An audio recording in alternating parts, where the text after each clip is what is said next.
afternoon, everyone. I don't know why Pallav and the PMS Bazaar team always gives me the most unenvious task of doing a session after lunch. But hopefully I can rely on the three gentlemen, veterans of the alternate space, to set that right for me. So, uh, see, the alternate space in India, right, is booming quite literally. So it's about 14 to 15 lakh crore in size and allocation across the three Cat 1, Cat 2, and Cat 3.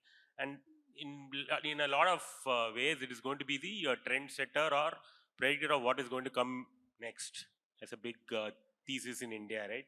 So we have some veterans over here to answer. So to each of you, right? How do you define the role of your segment? Largely in a modern holistic portfolio, right? So what kind of allocation should be there and why? So how do you see your segment part of a holistic portfolio for real estate investments? Why is it essential to be on a portfolio? So I think as real estate, we are privileged because we have a regulatory advantage. If you look at real estate, since 2006, bank finance is not possible for buying of land. Banks can only finance working capital, which is construction finance. And obviously NBFCs tried taking this arbitrage because banks were not allowed to fund. They started borrowing from banks and started lending in this space for buying land to developers. And like 97, we saw a repeat of the crisis in 2018, triggered by ILFS, where we saw an asset liability mismatch. I think, but we have been doing this business for last 17 years. And we realized that, personally, I am biased, but I feel that this is the best asset class. It is asset backed, it is cash flow backed. If you do it right, you can never go wrong in this. It is a cyclical business linked to real estate, global market conditions. But we are very fortunate that we have a regulatory advantage. We can give money to developers for buying land. Listed players will not borrow from us, but I also have listed players who are buying growth capital. The era keeps on shifting. In 2018 to 2021 or 22, people were wanting solution capital. They wanted because they had borrowed from NBFC, and before they became NPAs, they wanted to replace it. They could not have gone to any other regulated entity, so they came to funds like us. They wanted solution and flexible capital. After 22, only growth capital is required because markets are doing well. As I said, because it's a cyclical business, tomorrow markets can correct, slow down. And when markets slow down, then we again will have an opportunity to do solution and flexible capital. So I think if you do it right, if you have understood the risk associated to any sector, and I feel that in our country, everyone feels that real estate is the easiest asset class because we all love real estate, buying real estate. So I think we are very fortunate to be in that space. We do high yield credit funds. We do affordable housing fund, which is 60 square meter or less. And we also have a partnership with Sotheby's for doing equity in the luxury real estate. So we are in the spectrum. Thank you, sir. Vineet? I should say Vineet 1, Vineet 2. So Vineet 1. See, our business is more a function of the market size. The mid-market ecosystem today is probably needs $60 billion of debt annually, but gets a negligible share of that from capital markets. Capital markets can offer flexibility. Bank financing cannot offer flexibility. And as every entrepreneur knows, flexibility is paramount to their ability to manage growth cycles, leverage cycles, economic cycles of their business. So the reason private credit is an evergreen asset class is because the addressable market is just simply so large that you can plumb it for years and years and years and years and still have more growth ahead. At the same time, the evolution of that space has been mixed.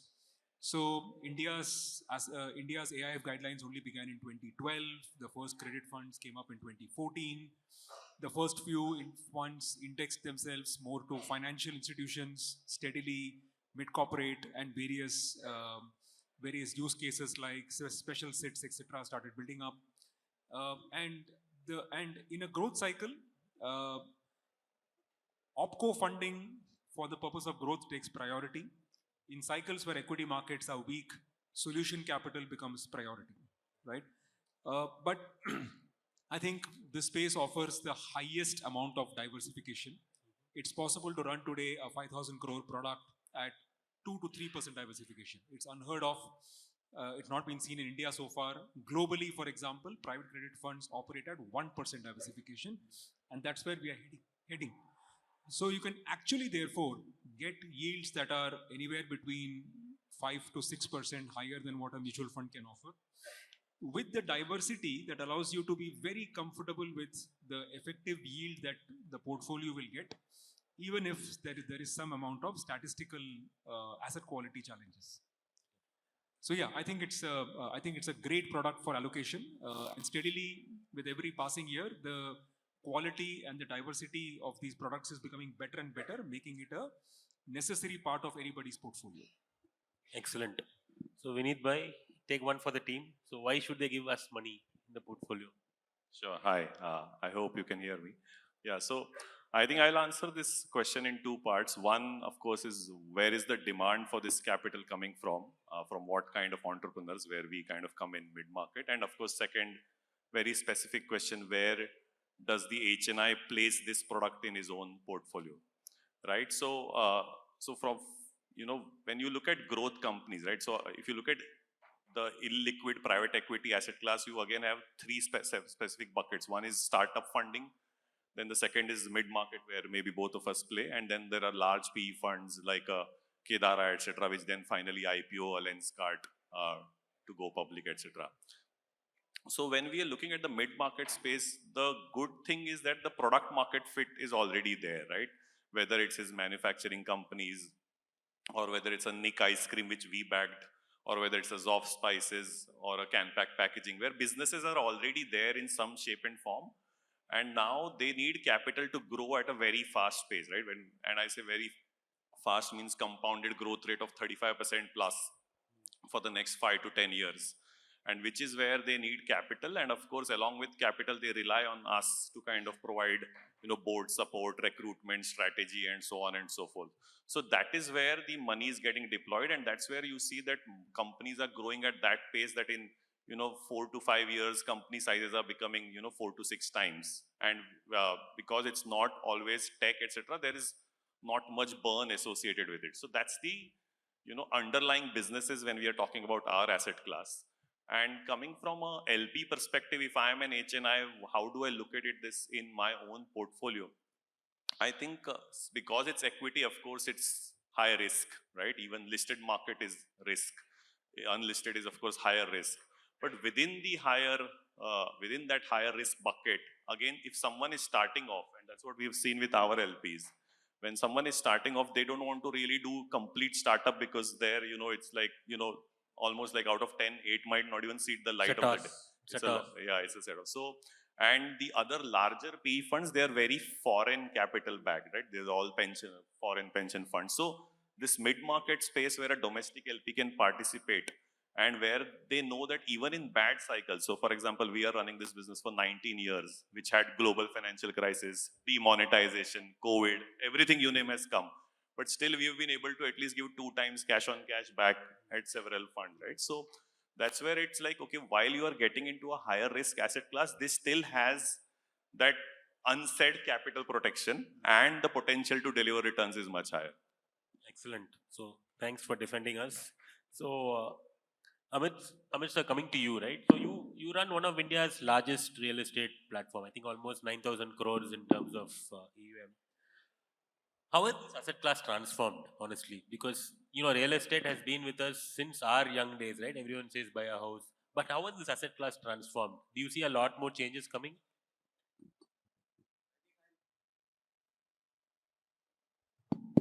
I'll compare 2017 is to real estate, what 93 was to equities. Regulation of equity market started in 1993. And 2017, we had RERA and GST. Both are excellent tools to ensure. GST will ensure that there is no cash handling because you can't sell one apartment at 10,000 and one at 4,000. And RERA ensured that the customer's money is being utilized for construction and delivery on time.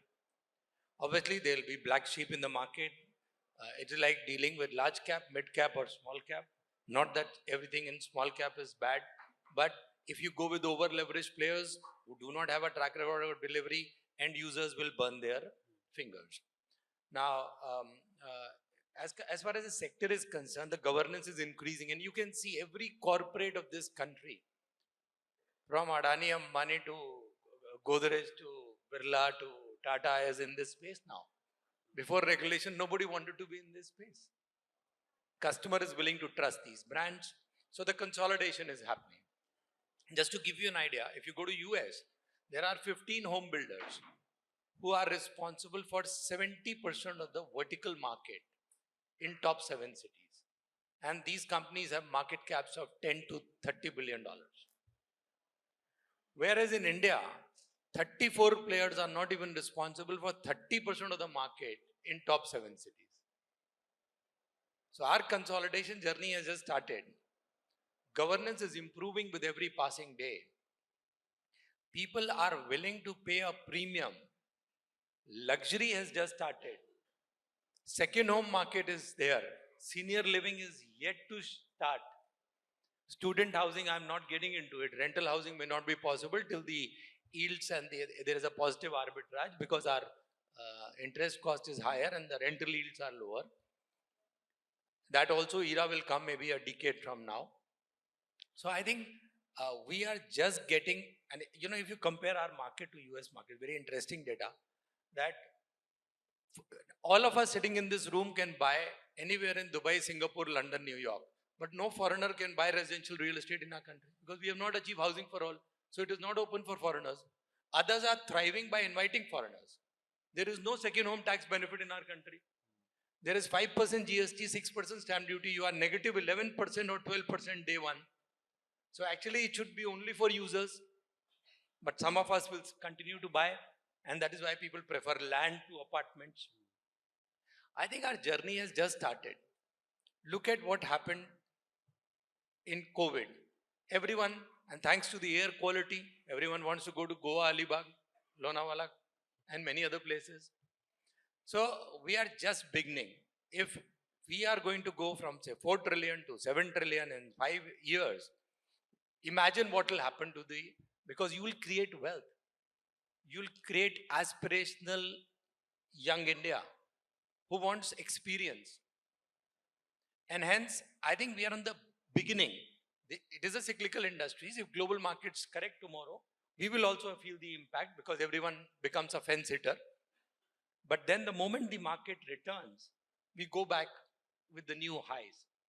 And user buying 100 crore, 50 crore, 200 is not our problem. Because he is buying it for self-use. Because he has a problem of plenty.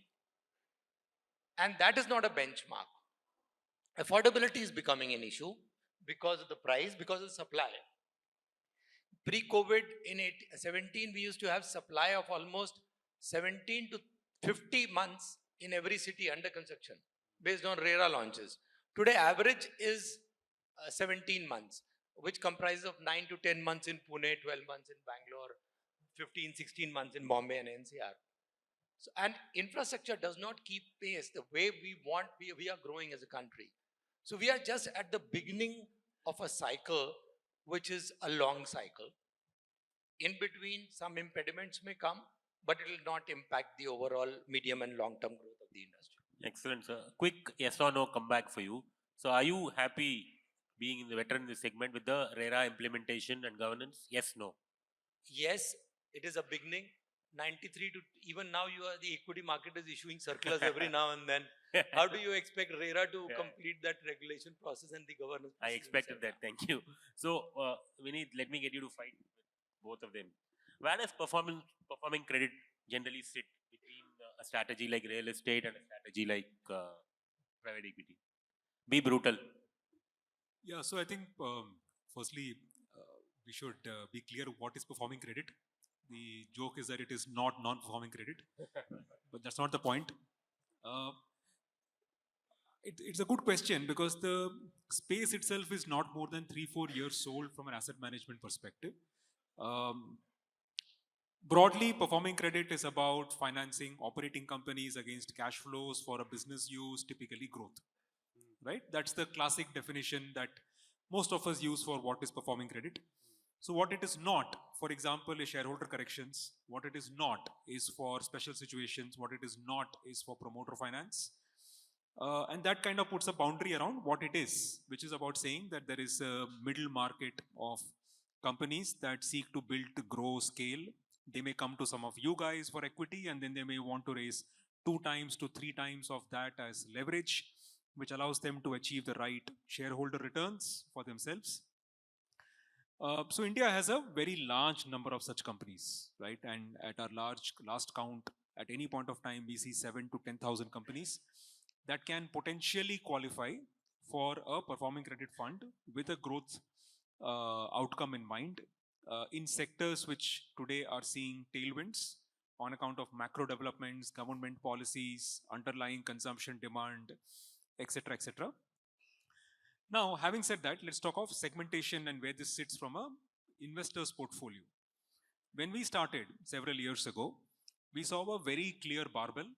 Either people were doing fixed deposits or equity, right?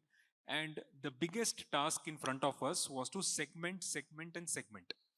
So starting from a post-tax return of 4% to 7 to 10 to 12 to 15 and generate investor interest by saying that portfolio allocation cannot be in just the very safe and the very risky, but there are these avenues in between, and this is how risk-adjusted return should be measured. Now, the good part in fixed income, especially performing credit, is that this often abused term of risk-adjusted return can actually be carefully defined. How can it be carefully defined? Because rating agencies across the country for the last 15 years have been publishing default rates. So you can take published default rates for 15 years and just net it off from pricing. And say that therefore, if someone like me was praying and praying, what return should I make? Now, naturally, I'm not spraying and praying, but even if I sprayed and prayed, I would still make 5% over GSEC post-tax, which is pretty cool, right? Which means as long as I have a good diversified product and I'm doing a reasonable job in underwriting, I should be comfortably making 6, 7, 8% over risk-free for a diversified product. This is the message we had to go and drum across 100 cities across the country. And today we are fortunate to have, representation from 100 cities across the country. So the market has dramatically changed in the last 5, 7, 8 years. I think the story about financialization of savings, about deepening of debt capital markets, about alternate investment funds raising money, all goes hand in hand. And today you see right from someone who is 30 years old and made his first, ESOP liquidity event to a retired gentleman coming into private credit across segments. Excellent. Vinit Bhai. So, JM is known for backing small, mid-cap companies to take it to the next level, and I know your views on it. See, what defines a scalable and sustainable venture, according to you? And to touch upon where we actively invest, do you see this kind of scalable ventures coming up in the manufacturing and infra space? Yeah, sure. So since you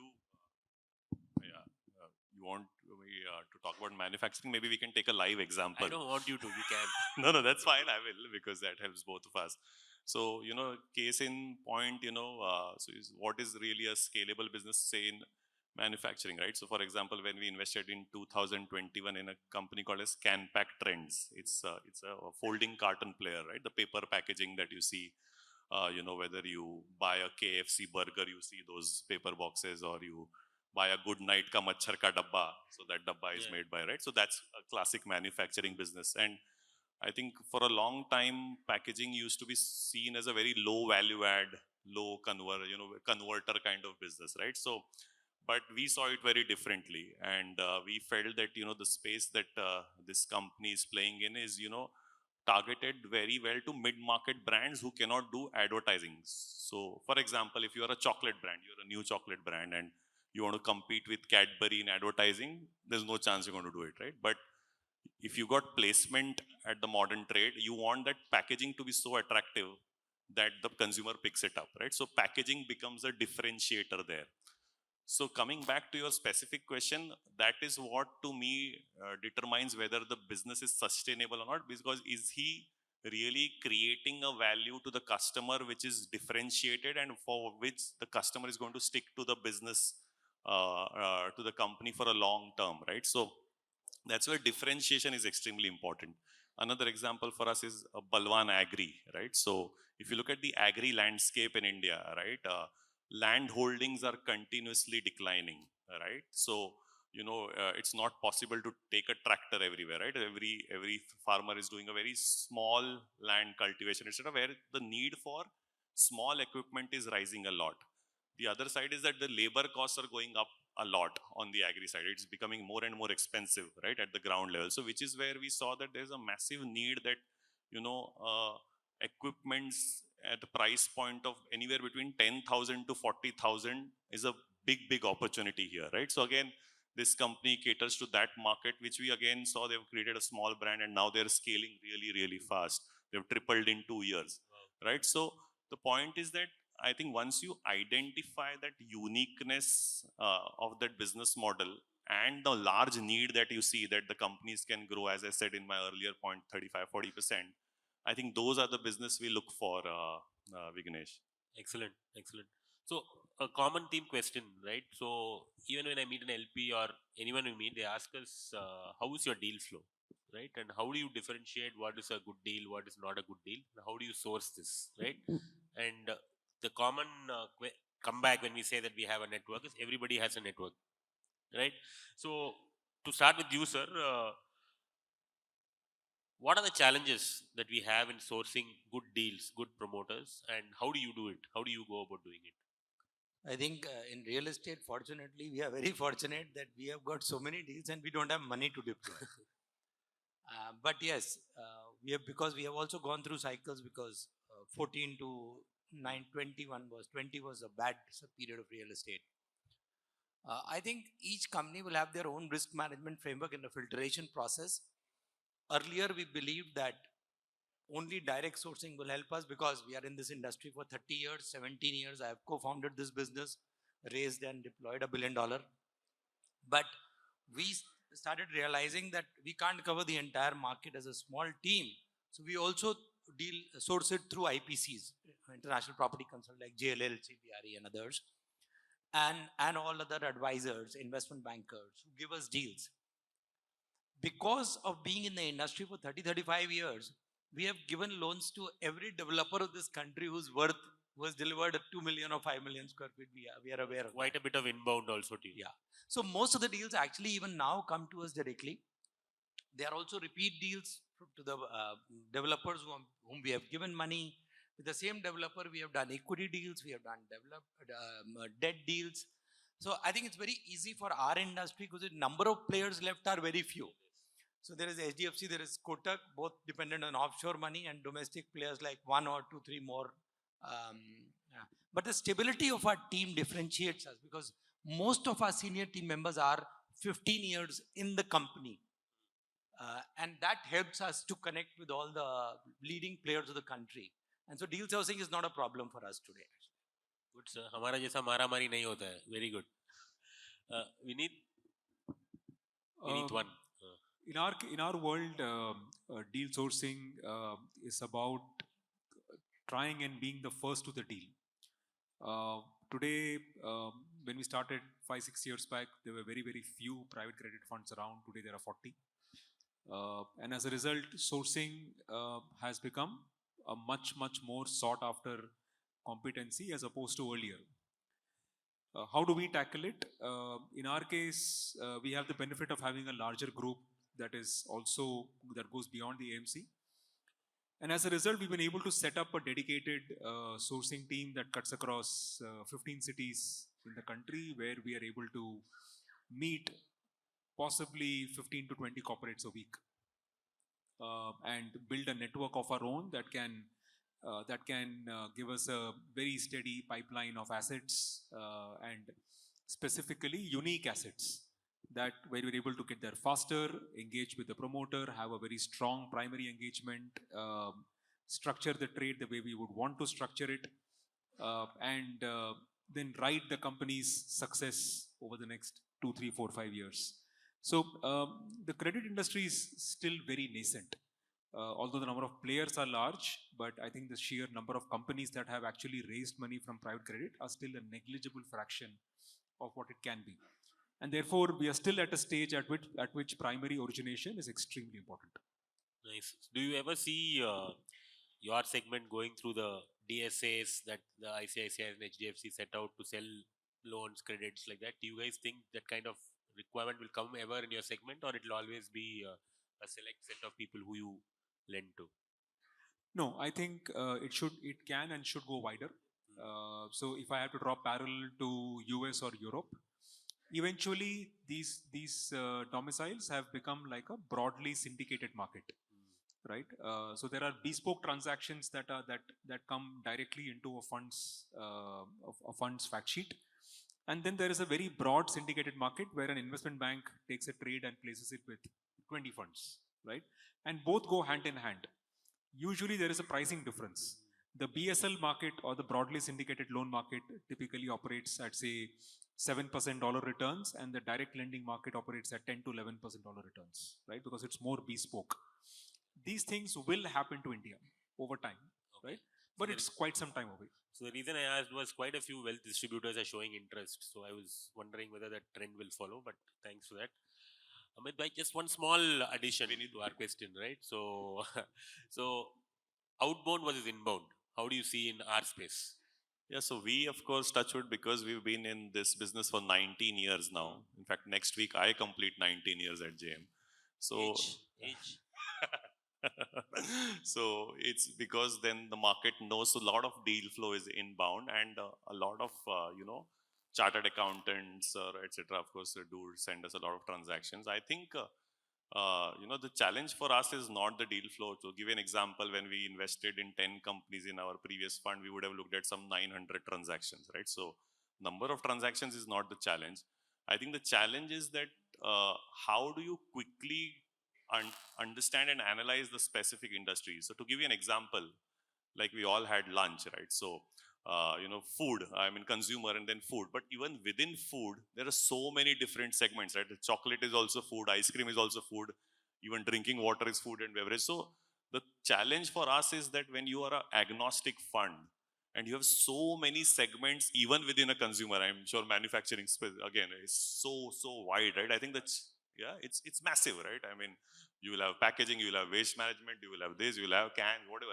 Hundreds of sub-segments. I think the challenge as a team is that how do you quickly analyze a sector, right? I think that's what, and that is where I think just being in the game for a long time, just like money compounds, I think knowledge also compounds and you lose hair, right? So once you lose hair, you understand and analyze industries faster.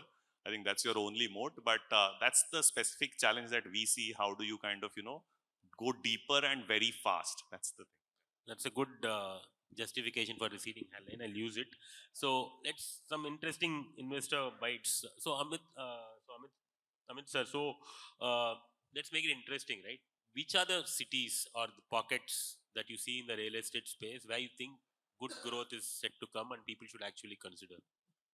I think every city in this country will grow, but you have to, if you are an investor and you are a flexible investor, you can decide on pockets. I'll give you a couple of examples. There was, when infrastructure was excellently planned in NCR, we saw supply and prices remained muted for almost 15 to 21. But after all that consolidation happened, when all the unscrupulous player vanished and became insolvent, the supply reduced and the demand came with a vengeance. And then we saw an excellent increase of 100 to 200% in the last 5 years. Similarly, 17 years back, I used to travel to Pune and I would compare Thane and Navi Mumbai. And I would say Navi Mumbai will always do better because it is a cousin of Nariman Point. You can't have a sea view. And once the airport was announced, you have seen the growth of that market. And it has out. In fact, I was looking at Palm Beach Road and I realized the prices there are more than Ville Parle actually. So if you identify a growth corridor, and obviously Mumbai city infrastructure is now planned for future, it is being delivered in phases, you will see this city with cluster development, majority of the buildings are 50-year-old. Redevelopment is a huge opportunity in Mumbai that will bring in supply, cluster development, infrastructure, growth, new twin cities coming in Panvel, and maybe it will go beyond that. And Mumbai, Pune will become virtually one. Alibag becoming the new destination. I think there is huge opportunity in this city for players like us. NCR will continue, 4 crore people, migration from 7-8 states, and there is job creation on all fronts. And government data we even never consider actually. How many government employees want to buy? Government supply. See, Delhi has no supply of any developer apartment. That we even don't consider in the transactions which are taking place. So both cities, Bangalore is firing on all cylinders, so is Pune and Chennai. I think I'm very bullish on all these top 6 cities, including Hyderabad. Hyderabad has an issue where residential developers from other cities have not been able to make a mark and consolidate and deliver. And so people have stayed away from that market, and Kolkata has its own limitation. But other than that, 6 cities. But go to cities which are populated like Lucknow, you will see the growth of real estate is mind-boggling because it is supported by infra and the airport and the job creation.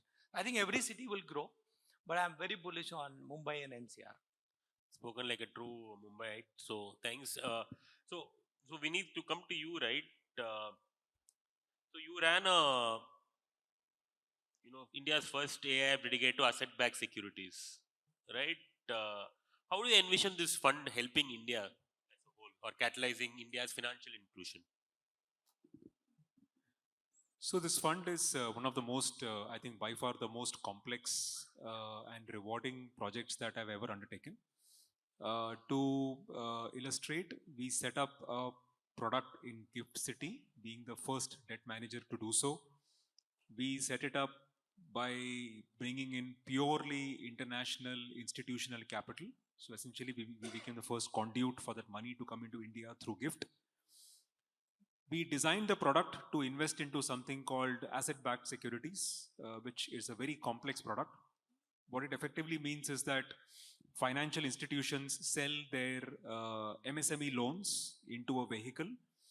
Those vehicles, there are say 20, 30, 40 such vehicles. Each of these vehicles issues securities backed by those assets, and we subscribe to those securities in our fund. The fund itself also raises debt and equity. So it's multiple levels of complexity. Now, the larger the product, the more securities it can buy, which means that the financial institutions can get more liquidity, and using that liquidity, they can originate more MSME credit, right?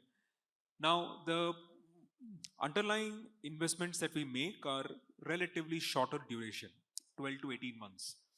The fund is 10 years. So a fund of 10 years will possibly see 8 turns of its money. The fund size is $250 million, which means we'll see $2 billion of financing.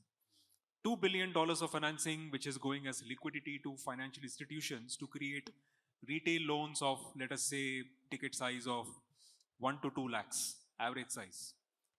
So we should see almost 1.5 to 2 million such loans being created, and that is financial inclusion. Wow, 10x, wonderful. So similar to what I asked Amit sir, 2-3 segments. See, we have seen ITES as a big, and we have seen manufacturing also attracting. But if I'm going to ask you today, the next 5 to 8 years, these segments will be powered by private equity and will start building huge base in India. What would be? Out of syllabus. Sorry. Out of syllabus. Sorry. Yeah, tough question. But I think, I think you kind of covered an area which has kind of two kinds of questions. One is where, you know, private equity funds are becoming more active and kind of, you know, doing a buyout strategy and then building platforms and all of that. That we see a lot in manufacturing, right? That's that. In fact, you've seen that at Parsons Packaging with Warburg Pincus when they came in and then they started consolidating assets and so on and so forth. So that's a clear playbook that is happening everywhere.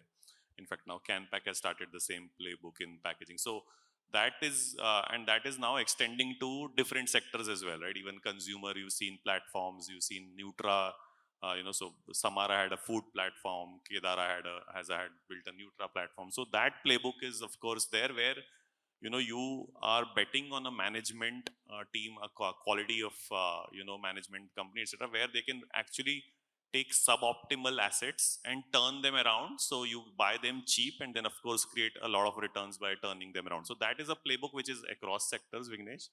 If you ask us, you know, that just as plain minority investors, right, what are the sectors we have been looking at?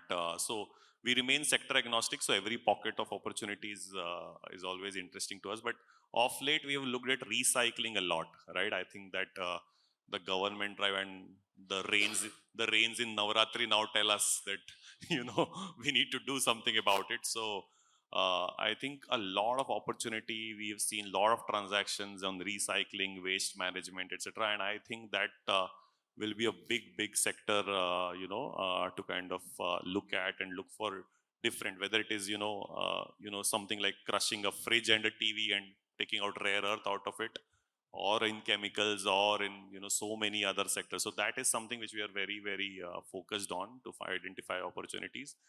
And then of course, you know, the usual, you know, some differentiated product or a different trend. For example, Zoff spices, for us, it's a spice business, but the traditional spice brands, right, we all know of, I don't want to name them, but which has been in our, you know, kitchens long back, they are not adapting to the Gen Z way of, you know, buying, etc. So that's like a, you know, different packaging, different way of consumer behavior and so on and so forth. So we call them as challenger brands, attacking a certain problem, and then of course growing much faster than the, you know, traditional industry as counterparts.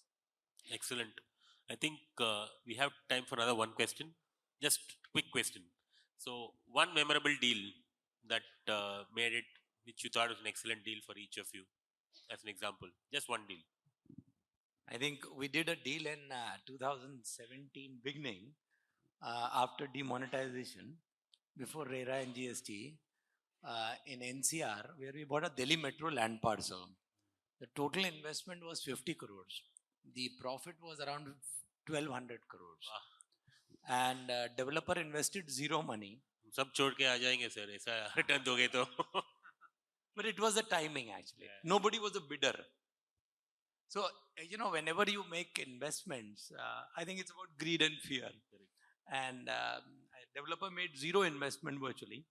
Investment was made by us.